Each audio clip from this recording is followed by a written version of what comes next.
আসসালামু আলাইকুম এভরিওয়ান, আশা করছি প্রত্যেকেই অনেক বেশি ভালো রয়েছেন। সো আজকের স্পোকেন ক্লাস থেকে আমরা দুটি ওয়ার্ডসের ব্যবহার শিখব, যে ওয়ার্ডস দুটি খুবই গুরুত্বপূর্ণ আমাদের স্পোকেন ইংলিশের ক্ষেত্রে। এই ওয়ার্ডস দুটি খুবই পরিচিত, কিন্তু আমরা প্রায় ভুল করে থাকি। আমরা অনেকেই জানি না এটার সঠিক ব্যবহারটা কি, আসলে কোন ওয়ার্ডসটি সঠিক, কোনটা আমরা ব্যবহার করব কোন সিচুয়েশনে, এটা আমরা বুঝি না। So without any further ado let's get started our today's lesson. Yes, words দুটি কি আমরা ইতিমধ্যে দেখতে পাচ্ছি, ডে অফ নাকি অফ ডে। সো এটা খুবই পরিচিত ওয়ার্ডস, কিন্তু আমরা ভুল করে থাকি। এখন কথা হলো যে আমরা কখন বা আমরা কি ডে অফ বলবো নাকি আমরা অফ ডে বলবো, কোনটা সঠিক? হ্যাঁ, আমি বলছি আমরা ভুলেও বলবো না যে অফ ডে। সো এখান থেকে কারেক্ট হলো ডে অফ, ঠিক আছে। সো আমরা আজকে থেকে কি বলবো, ডে অফ, ঠিক আছে। ওকে, আমরা কখনো বলবো না যে of day. So off day বলতে কোনো কিছু নেই, সো আমরা বলবো কি ডে অফ। সো আমি আবার বলছি, আমরা কখনো বলবো না যে অফ ডে, আমরা বলবো কি ডে অফ, ঠিক আছে। সো এবার বুঝে গেলাম যে ডে অফ নাকি অফ ডে। এর মধ্যে থেকে আমরা বুঝে গেলাম যে ডে অফ হলো কারেক্ট, আমরা ডে অফ বলবো। এখন কথা হচ্ছে যে ডে অফ নাকি হলিডে। সো হলিডে কখন বলবো এবং ডে অফ কখন বলবো, এইটা আমরা শিখবো এখন। সো হলিডে এবং ডে অফ দুটা মানেই ছুটির দিন বা বন্ধের দিন, ছুটি কাটানোকে বোঝায়, কিন্তু এর স্পেসিফিক ব্যবহার রয়েছে, পার্টিকুলার ব্যবহার রয়েছে। কখন আমরা হলিডে বলবো, কখন আমরা ডে অফ বলবো। সো এটা আমরা কিছু এক্সাম্পলের মাধ্যমে বিষয়টা সম্পূর্ণ ক্লিয়ার হয়ে নেব। সো চলুন শুরু করা যাক। So let's get started our today's lesson. Okay, প্রথমে আমরা দেখব হলিডে। সো হলিডে কোন সিচুয়েশনে ব্যবহার করব আমরা? হলিডে ব্যবহার করব long period of leisure time, দীর্ঘ অবসর সময় কাল বোঝাতে আমরা সবসময় হলিডে ব্যবহার করব। সো আমি এখানে বোঝার জন্য বলছি যে বাংলা কথার শেষে বা বাংলা কথার মধ্যে যদি এরকম থাকে যে ছুটির দিন, যদি ছুটির দিন উল্লেখ থাকে, সেক্ষেত্রে আমরা অবশ্যই ব্যবহার করব হলিডে। এটা আমি জাস্ট বোঝার জন্য বলছি, ঠিক আছে। সো যে বাংলা কথার মধ্যে ছুটির দিন কথাটা উল্লেখ থাকবে, সেক্ষেত্রে আমরা ব্যবহার করব হলিডে।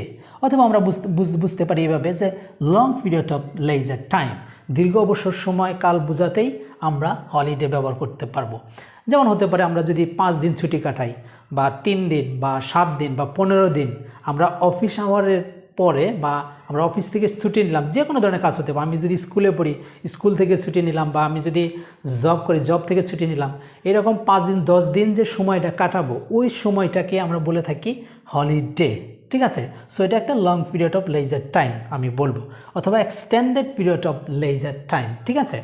সো আমরা এক্সাম্পলের মাধ্যমে দেখি, বিষয়টা আরও ক্লিয়ার হবো। How do you spend your holiday?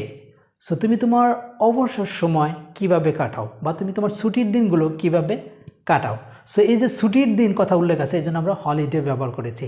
So আমি আবার বলছি, হলিডে কিন্তু আমরা একদিন যদি ছুটি কাটাই, সেক্ষেত্রে কিন্তু আমরা হলিডে বলতে পারবো না।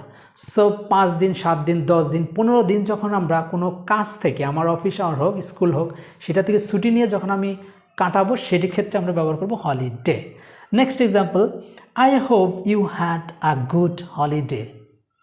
সো এখানেও কিন্তু আমরা হলিডে কথাটি ব্যবহার করেছি, সেখানে হলিডে কথাটি ব্যবহার করেছি, মানে আমি আশা করছি যে তোমার হলিডেটা বা তোমার ছুটির দিনটা ভালোই কেটেছিল বা ভালোই ছিল। Next example, winter holiday begins in December, মানে শীতকালের যে ছুটির দিন বা শীতকাল অবকাশ শুরু হবে ডিসেম্বরে। সো আমরা এখানে জানুয়ারিও বলতে পারি, জাস্ট আমি বোঝার জন্য বলছি এখানে হলিডে। সো আমরা কীভাবে ব্যবহার করছি, কোন সিচুয়েশনে, এটা হলো মেন বিষয়।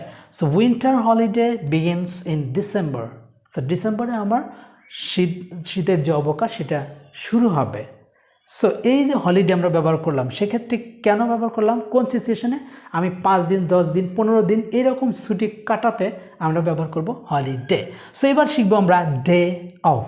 সো ডে অফ কখন ব্যবহার করব? সো ডে অফ আমরা ব্যবহার করতে পারি a day away from work or short time বোঝাতে, অথবা একদিন অথবা 2 দিন যদি আমরা ছুটিতে থাকি, ছুটিতে বলে বন্ধে থাকি, আমি অফিসে চাকরি করি, একদিন ছুটি পেয়েছি, আমি একদিন বন্ধ পেয়েছি, সেক্ষেত্রে আমরা বলবো এই ডে অফ। এখানে আরেকটি আমি বোঝার জন্য বলছি যে বাংলা কথার মধ্যে বন্ধের কথা উল্লেখ থাকবে, যেমন আজকে আমার বন্ধের দিন, বা আগামীকাল আমার বন্ধের দিন হবে। সো এই যে বন্ধের কথা, বন্ধ কথা যখন থাকবে তখন আমরা ডে অফ বলতে পারি। আরেকটা বিষয় কি, সেটা হচ্ছে a day away from work. একদিন যদি আমরা কাজ থেকে দূরে থাকি, দ্যাট মিনস একদিন যদি আমরা কাজ থেকে বিরত থাকি, সেক্ষেত্রে আমরা কিন্তু ডে অফ বলবো। একদিন বা 2 দিন যদি হয়, 2 দিন সর্বোচ্চ, 2 দিন হলে আমরা ব্যবহার করব ডে অফ, আর এর চেয়ে বেশি হলে আমরা ব্যবহার করব হলিডে। ঠিক আছে, সো আমরা এক্সাম্পলের মাধ্যমে দেখি। So yesterday was a day of for everyone. So গতকালকে প্রত্যেকের জন্য বন্ধের দিন ছিল বা ছুটির দিন ছিল। ঠিক আছে, এখানে কিন্তু আমরা ভুলেও অফ ডে বলবো না। আমি বারবার বলছি, এটাই আমাদের আজকে মেন বিষয়। সো অফ ডে আমরা বলবো না, সো ডে অফ। সো আমাদের এটা হলো কারেক্ট, ডে অফ। সো আমরা কখনো বলবো না যে of day. So off day এটা ক্রস, ঠিক আছে, এটা আমরা বলবো না, এটা হলো আমরা বলবো day of, right. So next example, today is my day of. আজকে আমার বন্ধের দিন বা আজকে আমার ছুটির দিন। অথবা আমরা এটাও বলতে পারি, next Sunday is my day of. ঠিক আছে, এভাবে বলতে পারি। জাস্ট আমি বুঝালাম যে আমরা ডে অফ বলবো, আমরা ভুলেও অফ ডে বলবো না। আরেকটা বিষয় আমরা জানলাম যে হলিডে কখন ব্যবহার করব এবং ডে অফ কখন ব্যবহার করব। আশা করি আজকের এই লেসনটি আপনারা বুঝতে পেরেছেন। লেসনটি খুবই ছোটো ছিল কিন্তু খুবই ইম্পর্টেন্ট ছিল। আর আগামী লেসনে দেখা হচ্ছে নতুন কোনো কন্টেন্ট নিয়ে। সে পর্যন্ত সবাই ভালো থাকবেন, সুস্থ থাকবেন। টিল দেন, আল্লাহ হাফেজ।